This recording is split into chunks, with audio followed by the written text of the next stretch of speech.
Jana jioni nilitoa tangazo baada ya chombo cha habari cha CNN kuchapisha makala ya matukio ya tarehe 29 Oktoba 2025.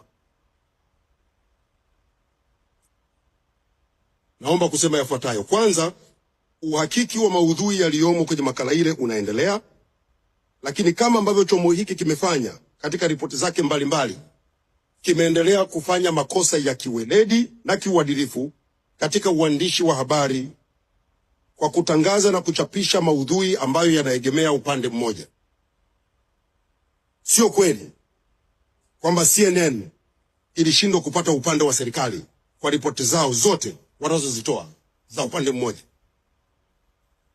Inashangaza kuona chombo cha habari cha kimataifa kama CNN kufanya makosa makubwa ya kimaadili kama haya ambayo yamefanywa. Serikali inatoa wito kwa CNN kuzingatia maadili na weledi katika uandishi wa habari na kujiepusha na uchapishaji wa taarifa zisizokuwa na vyanzo halali na rasmi, kupotosha na kuzua taharuki.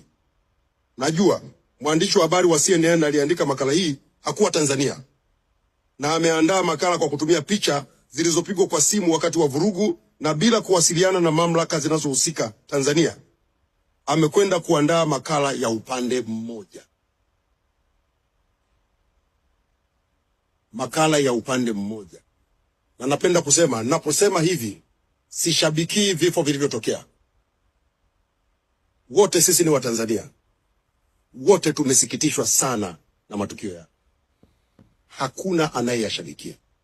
Lakini kwa nini chombo cha habari ufanye kazi ya kutengeneza maudhui ya uchochezi yanayoongeza machungu kwa wananchi, yanayoongeza hasira kwa wananchi? Kwa nini ukatumie mitandao ya kijamii kila siku kuonesha wananchi wakiwa wameuawa? Why? Sisi ni waandishi wa habari. Mimi nimekuwa shule, lakini nimekuta watu fulani wanajidanganya. Mimi nimesoma uandishi wa habari, sijabumba shule.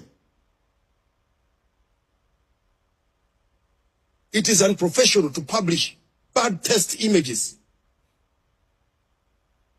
Kwani shule mimi niliyosoma ni tofauti na niliyosoma Uingereza, niliyosoma Marekani? Si ni hiyo hiyo? It is unprofessional and unacceptable to publish bad test images. Hivi awe mwanao kila siku umembandika kwenye mtandao anavuja madamu. Why? So what? Kuna mtu anayefurahia hayo? Tume imeundwa, itafanya uchunguzi, itakuja na ripoti, serikali itachukua hatua. Why kila siku uwe ni wimbo? Tusingependa tufike mahali kwa kuwapa majina ambayo baadhi ya waliokwaza wamewapa.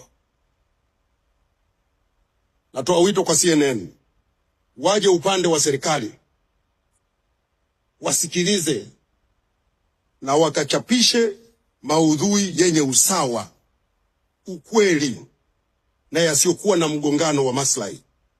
Waache kuchagua kuripoti upande mmoja wakati upande mwingine wameunyima nafasi. Sio sawa.